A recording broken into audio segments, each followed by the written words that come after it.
Dan satu lagi yaitu jenis bukti audit yang diperoleh dari data pendukung atau informasi penguat.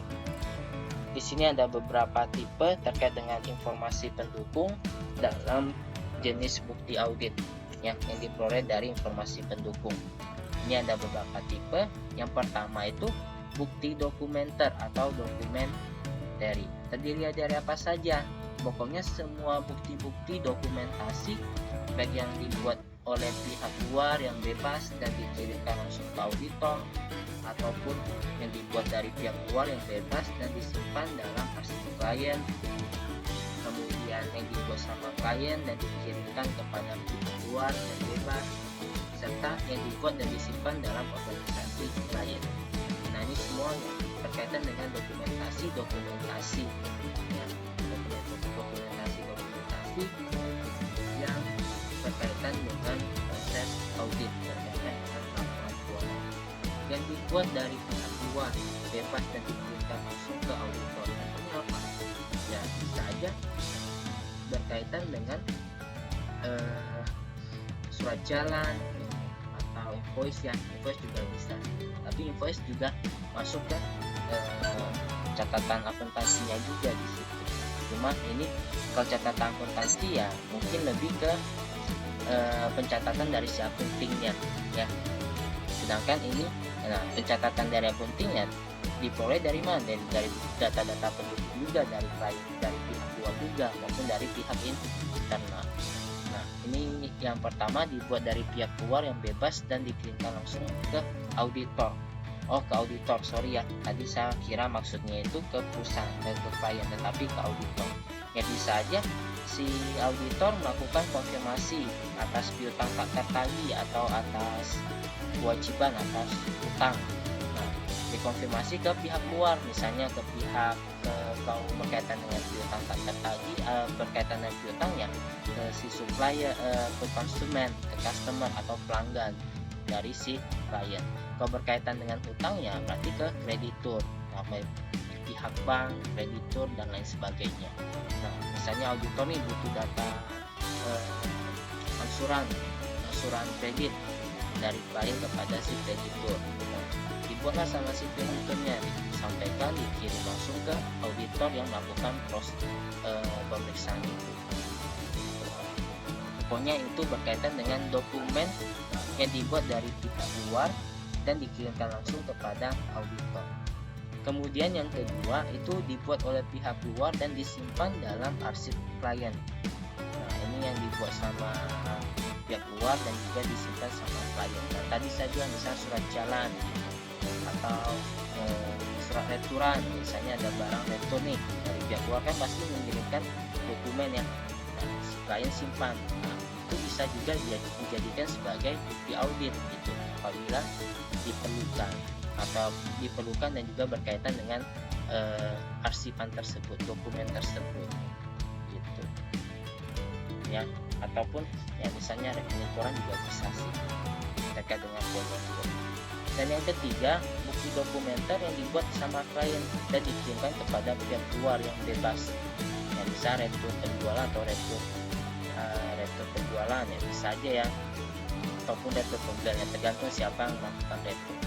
Kemudian apalagi ya, untuk pihak luar yang dibuatkan oleh klien ya, surat pernyataan atau memo eksternal yang diberikan oleh klien kepada pihak luar. Nah, yang disimpan sama klien juga harusnya. Nah, itu juga bisa dijadikan sebagai bukti audit. Kemudian terakhir yang dibuat dan disimpan dalam organisasi klien.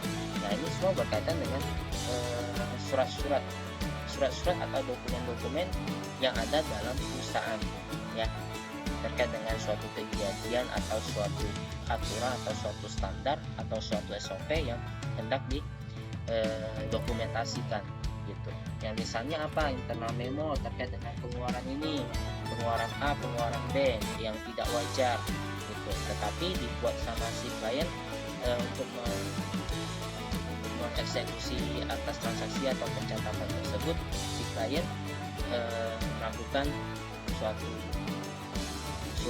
membuat suatu surat misalnya internal memo. Nah, internal memo kan itu tentunya dibuat sama si klien dan disimpan dalam organisasi itu gitu ya.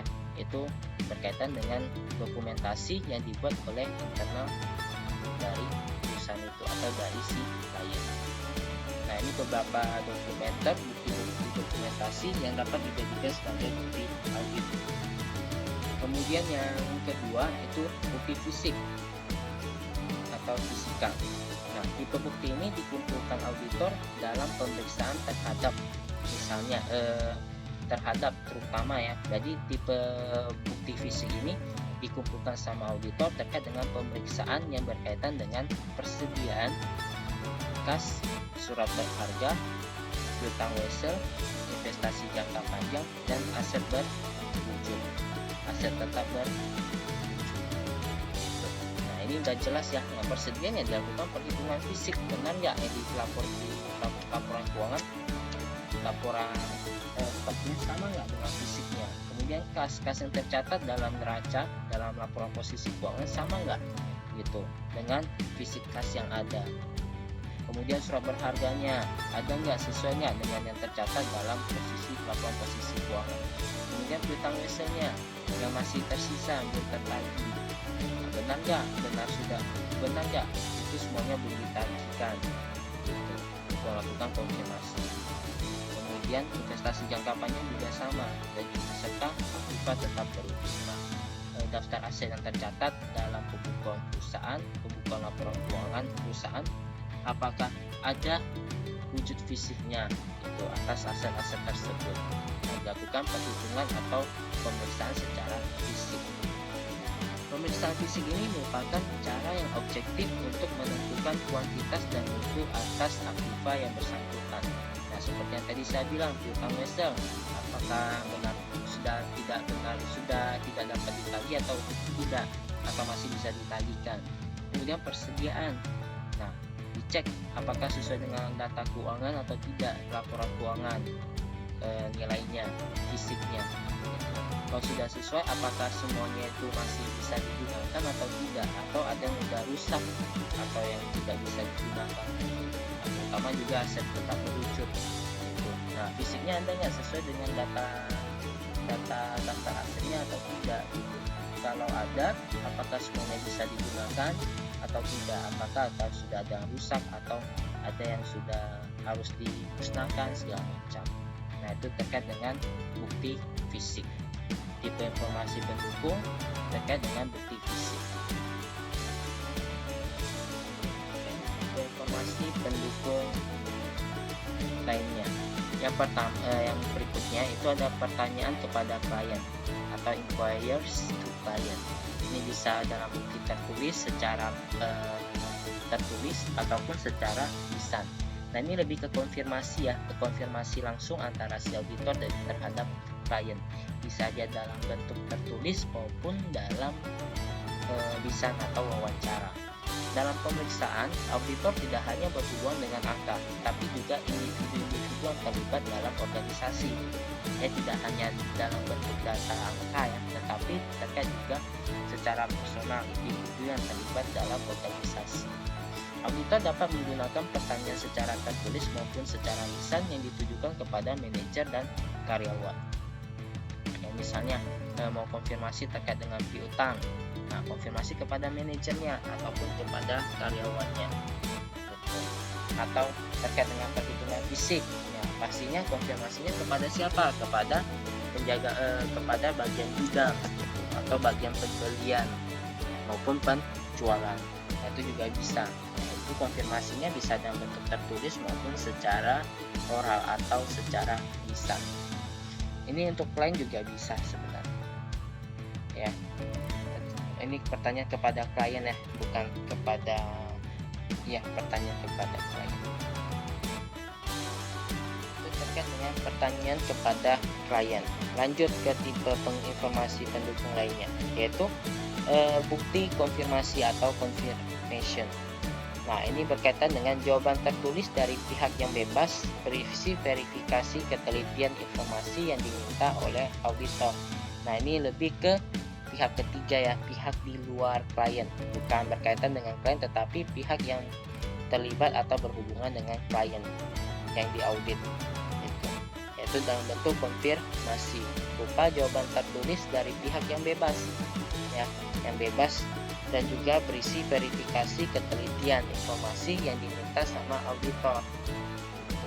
Misalnya mau konfirmasi terkait dengan piutangnya yang tak tertagih, ya itu kan pasti konfirmasinya kepada, ya selain kepada karyawan ataupun manajernya, tentunya untuk memastikan kebenarannya, ya auditor bisa aja melakukan konfirmasi kepada si customer atau si yang berkaitan dengan piutang tak tertagih tersebut. Kemudian berikutnya itu ada uji ulang perhitungan atau recalculate. Nah, ini dilakukan perhitungan kembali. Perhitungan yang dilakukan ulang oleh auditor untuk membuktikan ketelitian perhitungan si klien. Ini merupakan bukti yang bersifat kuantitatif. Ya, dilakukan perhitungan kembali, ya, misalnya penyusutannya apakah sudah benar atau tidak terkait dengan umur penyusutannya, penyusutan yang dicatat sebagai beban, gitu. Nilai bukunya sudah sesuai belum, sudah sesuai dengan hitungan yang sebenarnya atau belum, gitu.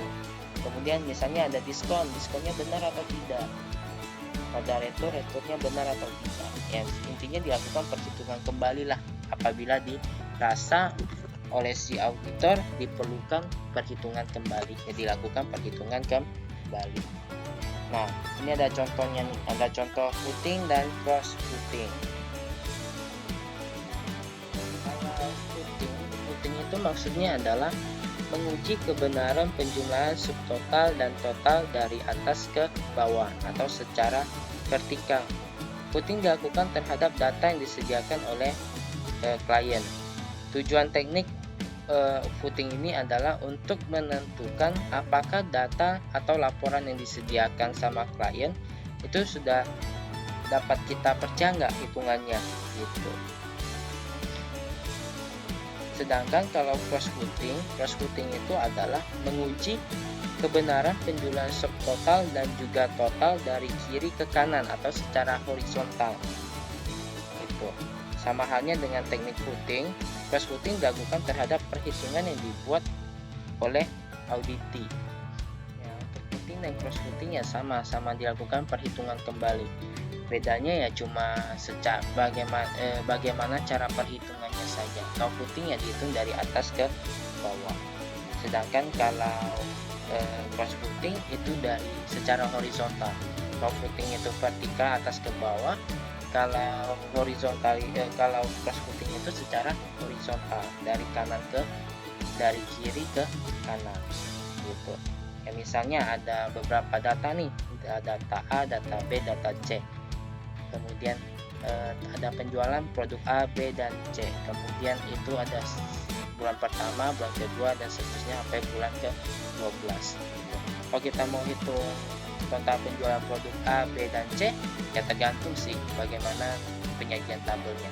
Nah, kita mau hitung total penjualan dari offset dari produk A, ya kita bisa hitung secara cross footing. Ya, dari kanan, dari Januari, Februari, Maret, April, dari kiri ke kanan, totalnya berapa.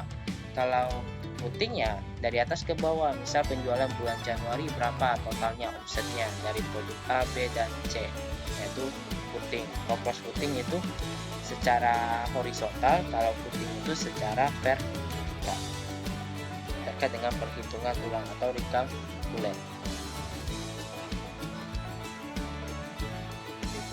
Bukti perbandingan atau analytical procedure. Nah, terkait dengan bukti perbandingan ini, auditor melakukan analisis terhadap perbandingan atau rasio terhadap aset, liabilitas, pendapatan, dan beban dengan saldo yang berkaitan dengan tahun sebelumnya. Jika terdapat perubahan yang sifatnya luar biasa, auditor akan menyelidikinya serta memperoleh alasan yang masuk akal atas kejadian tersebut, atas perubahan yang luar biasa itu sendiri, gitu. Jadi dilakukan analisis perbandingan. Ya, misalnya dilakukan perbandingan misalnya current ratio bulan tahun sebelumnya, tahun 2019 dan suatu melalui peningkatan yang luar biasa. Nah, benar atau tidak? Gitu. Kalau misalnya ada kenaikan yang luar biasa, ya pasti menjadi menjadi perhatian dari si auditor, kok bisa sih sebesar itu gitu, menyebabkan karena nasionalnya meningkat gitu. Kalau angkanya yang kurang lebih ya beda 11-12 kayak gitu, ya pasti auditor akan menganggap berarti hal ini wajar gitu, masih wajar gitu, bisa kita masih relate atau relevan. Tetapi kalau perbandingannya jauh, itu tentunya akan menjadi perhatian dari si auditor untuk menyelidikinya lebih lanjut gitu, alasan kenapa bisa seperti itu. Kemudian berikutnya itu bukti observasi.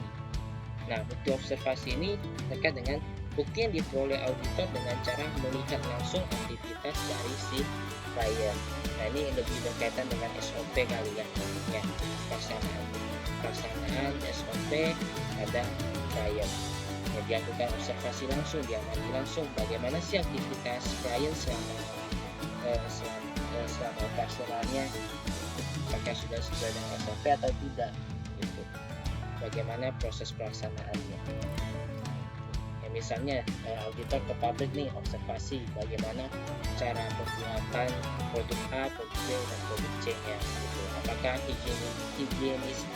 higienisitasnya dijaga atau tidak gitu. Apakah sudah sesuai dengan SOP atau tidak gitu.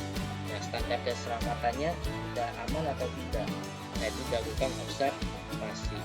Kemudian bukti pengujian ulang atau report forming, yaitu pengujian independen auditor atas prosedur akuntansi klien yang dapat melibatkan prosedur lain. Nah, ini terkait dengan pengujian independen auditor atas prosedur akuntansi klien yang dapat melibatkan prosedur lain. Ya, misalnya proses pencatatannya, gitu. Proses pencatatan atas transaksinya, apakah sudah sesuai dengan tidak, yang tentunya itu berkaitan dengan prosedur dari bagian lain ya, prosedur lainnya. Nah, itu diumumkan apakah kondusif atau tidak, atau kan ada kesenjangan di antara prosedur itu. Jadi lakukan pengujian ulang itu terkait dengan prosedur akuntansi klien yang dapat melibatkan prosedur lainnya.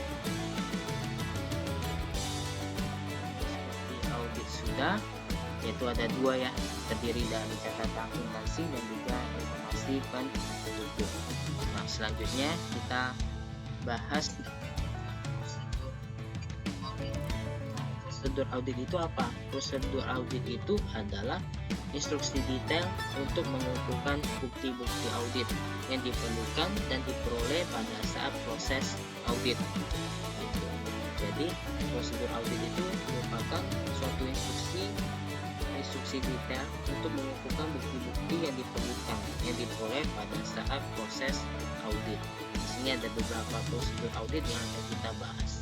Gitu. Nah, kita mulai dari examine. Examine itu atau istilah Indonesianya yaitu meneliti. Nah, yaitu pemeriksaan secara rinci untuk menentukan keaslian dokumen dan eksistensi aset tertentu. Yang dilakukan pemeriksaannya pemeriksaan secara rinci atau detail terkait dengan keaslian dokumen atau eksistensi dari aset-aset tertentu. Nah, jenis buktinya dalam bentuk apa? Yaitu dokumentasi, dokumenter, dan juga fisik. Dokumentasi yang tadi kita bahas banyak ya, ada 4 ya. Ini dulu. Nah, ini ya jenis bukti auditnya yaitu dalam bentuk dokumentasi dan juga fisik, perhitungan fisik atau bukti fisik. Nah, itu terkait dengan examine. Kemudian yang kedua itu ada scan. Ya, scan itu istilah Indonesia yang memindai itu, yaitu memeriksa dokumen dan catatan tertentu jika diindikasikan adanya transaksi yang tidak biasa. Jadi dilakukan pemeriksaan atas dokumen catatan tertentu jika ada indikasi bahwa transaksi tersebut tidak biasa. Ini jenis buktinya dalam bentuk apa? Yaitu analitika prosedur.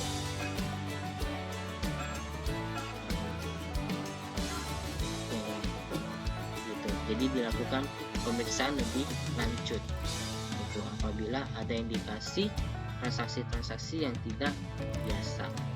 Kemudian ada read atau baca kembali, yaitu mempelajari informasi tertulis atas kejadian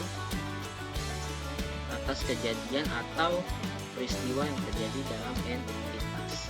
Jadi dipelajari lebih lanjut secara tertulis atas kejadian-kejadian atau peristiwa yang terjadi dalam suatu entitas.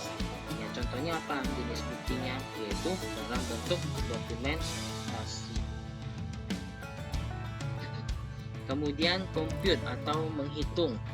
Nah, yaitu dilakukan perhitungan yang dilakukan secara independen oleh auditor untuk menentukan kebenaran informasi akuntansi tahun berjalan dengan tahun sebelumnya. Ini juga berkaitan dengan analitika prosedur, yaitu dilakukan perbandingan antara data sebelumnya dengan data periode berjalan. Kemudian yang berikutnya ada recompute atau menghitung kembali atau menghitung ulang, yaitu perhitungan dilakukan kembali oleh auditor untuk menguji ketelitian perhitungan dari klien. Jadi hitung kembali dicocokin dengan data yang telah dihitung sama klien. Dan jenis buktinya yaitu berupa recalculation. Kemudian berikutnya ada code, yaitu memastikan jumlah total dari rangkaian transaksi yang sama dalam buku besar. Dia memastikan jumlah total dari rangkaian transaksi itu apakah sudah sama dengan buku besar atau tidak. Jadi dilakukan perhitungan kembali juga sih untuk yang seperti ini. Jadi suatu data dihitung kembali kemudian dicocokkan dengan data akuntansinya sama atau tidak. Jenis buktinya adalah recalculation. Berikutnya ada trace. Nah, trace itu kalau bahasa Indonesianya itu melacak, yaitu pemeriksaan yang dimulai dari dokumen sampai ke catatan. Jadi melakukan tracer atau melakukan pelacakan, itu yang dimulai dari dokumen sampai dengan catatan akuntansinya. Contohnya apa? Yaitu dokumentation. Kemudian ada compare. Compare itu membandingkan informasi yang sama pada dokumen yang berbeda. Misalnya data dari klien dibandingkan dengan informasi atau hasil konfirmasi atau data dari pihak ketiga sama atau tidak. Ini dokumen yang berbeda. Atau mengecek data gudang, data stok dari gudang, divisi gudang dicocokin dengan data pembelian, sama atau tidak.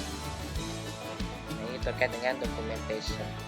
Kemudian ada count atau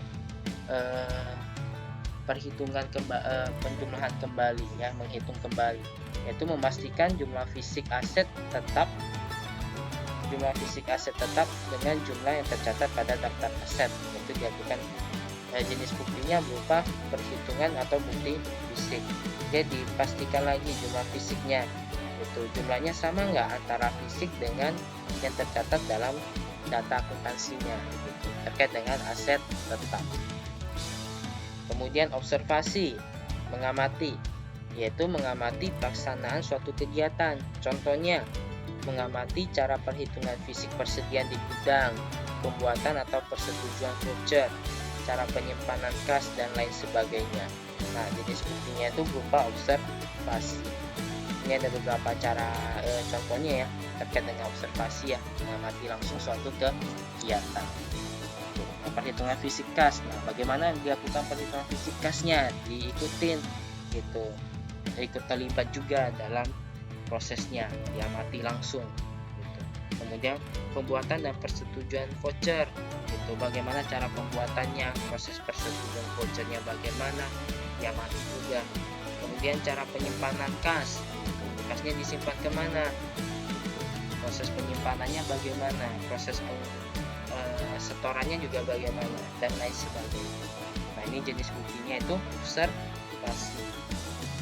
Kemudian inquiry yaitu mengajukan pertanyaan secara lisan atau tertulis. Seperti apa? Ya, misalnya tingkat kerusakan persediaan di gudang. Jadi inquiry itu akan menanyakan, yaitu mengajukan pertanyaan secara lisan atau tertulis yang terkait dengan contohnya, misalnya tingkat kerusakan persediaan di gudang gitu. Ya, jenis buktinya apa? Yaitu inquires to client. Coba kita lihat jenis bukti ada nggak inquires.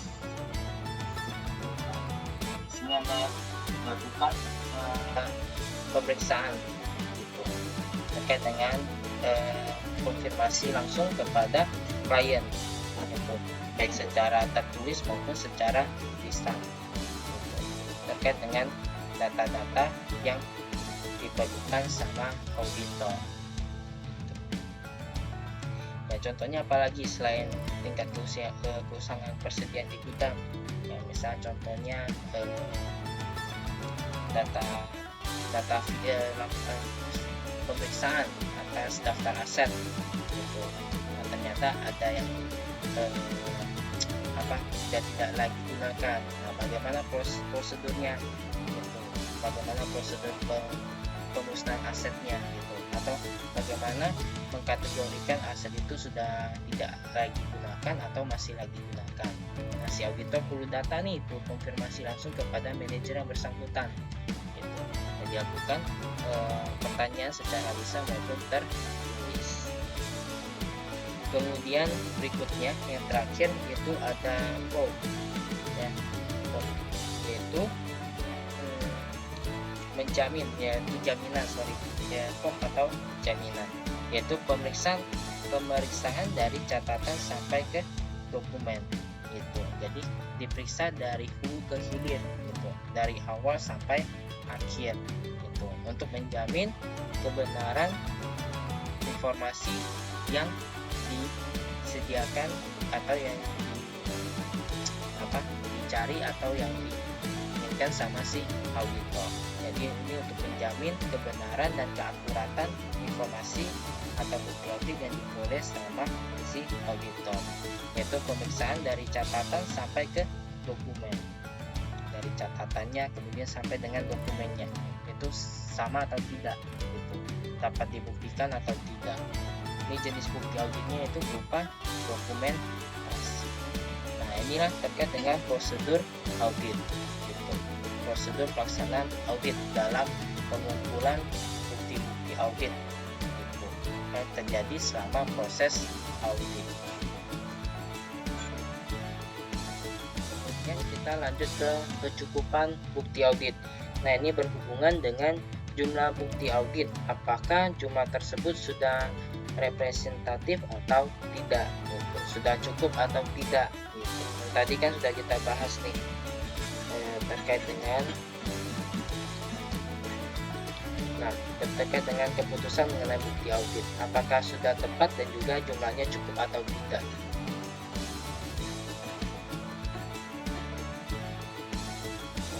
Jadi kecukupan bukti audit ya tentunya berkaitan dengan apakah jumlah bukti audit ini sudah tepat atau belum, dan juga jumlahnya itu sudah cukup atau tidak untuk merepresentasikan temuan-temuan dari auditor gitu.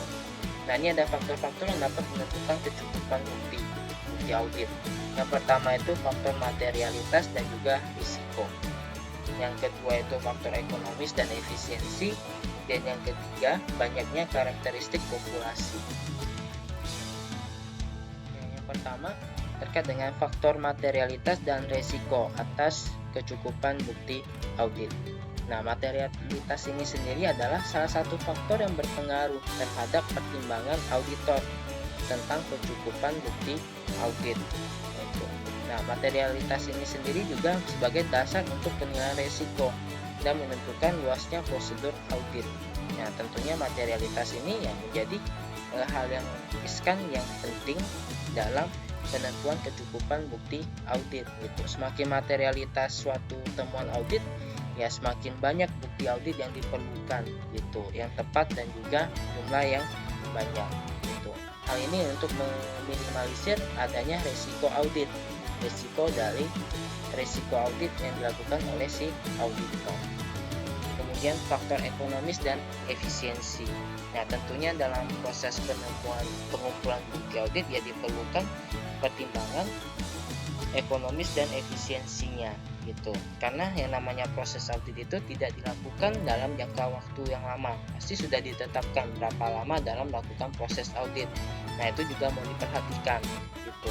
Guna untuk mencapai audit yang kualitas, yang efektif dan efisien. Jadi harus dipertimbangkan juga terkait dengan kondisi waktu, kemudian ruang lingkupnya, dan juga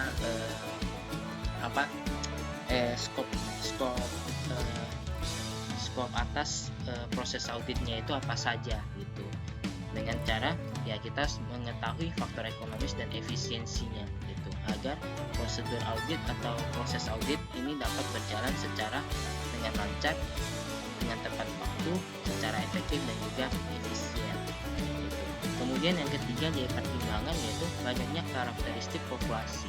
Ya, semakin kompleks operasional klien ya tentunya proses audit akan semakin kompleks juga gitu. Nah, itu juga perlu diperhatikan gitu. Ya, semakin kompleks dari kegiatan usaha klien tentunya akan memakan waktu yang lebih lama gitu. Proses audit yang lebih rumit lagi. Ini semuanya tiga faktor ini berkaitan dengan pengumpulan bukti audit, kecukupan atas pengumpulan bukti audit.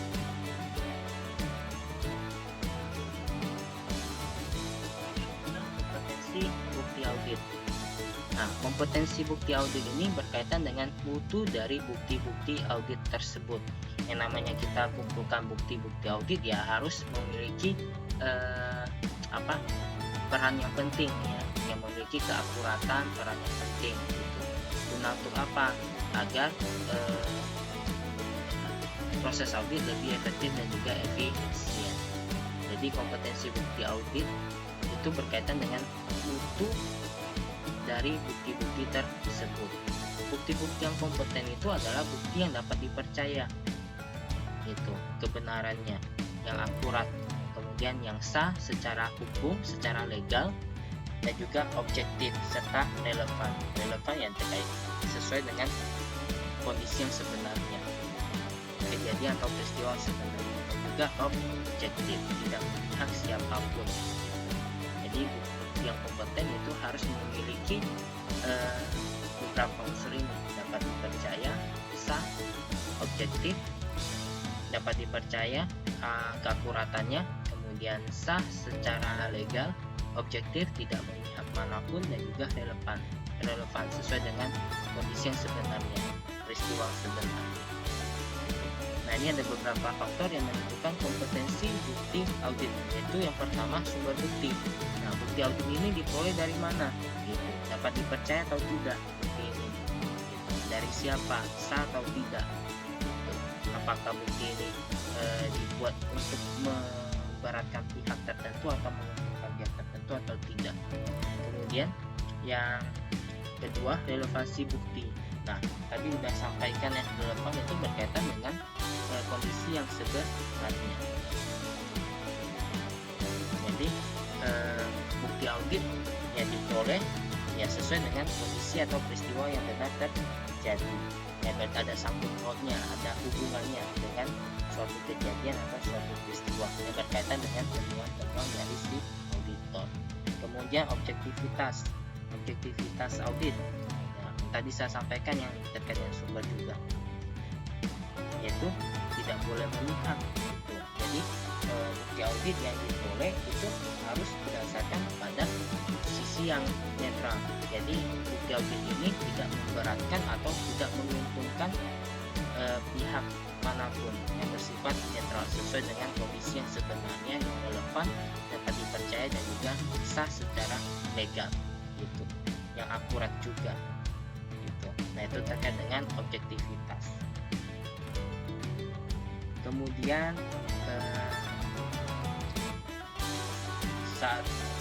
saat atau waktu. Nah, bukti audit ini ya harus dipengaruhi oleh waktu juga, dan juga saat terjadinya saat diperolehnya bukti audit. Jadi ya semakin bukti audit yang diperoleh dalam waktu yang terbaru, yang masih baru, itu tentunya akan menjamin kompetensi kualitas dari bukti tersebut ya. Jadi bukan bukti yang lama ya atau dibuat-buat ya, tapi ya sesuai dengan kondisi dan juga situasi yang terjadi. Itu terkait dengan saat atau waktu. Saya kembali lagi terkait dengan objektivitas ya. Objektivitas itu berkaitan dengan kejujuran atau tidak dipengaruhi oleh pertimbangan ataupun pendapat dari pihak manapun. Nah itu maksud dari objektivitas. Dalam saat dan waktu perolehan bukti audit ya yang tadi saya sampaikan terkait dengan kondisi dan situasional pada saat proses perolehan bukti auditnya itu yang namanya semakin cepat kita memperoleh bukti audit ya semakin baik ya, semakin kompeten bukti audit yang kita peroleh. Tetapi dengan kalau jangka waktu proses pengumpulan bukti yang lama tentunya akan mengurangi kompetensi dari bukti audit tersebut. Nah, ini terkait dengan kompetensi atas bukti audit.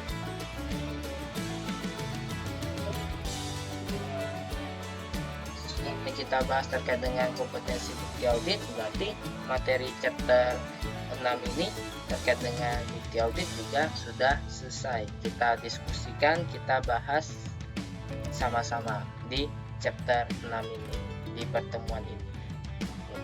Jadi untuk materi chapter 7 terkait dengan bukti audit selesai ya. Kita pelajari terkait dengan jenis bukti audit, kemudian prosedur audit, dan juga kompetensi atas bukti audit, dan juga beberapa hal yang berkaitan dengan bukti audit sudah kita bahas sama-sama di video kali ini. Jadi untuk materi chapter 6 ini terkait dengan bukti audit selesai kita bahas di video kali ini, dan di video berikutnya kita akan lanjut ke chapter yang baru, yaitu materi di chapter yang ke-7. Oke, terima kasih semuanya atas perhatiannya. Sampai jumpa.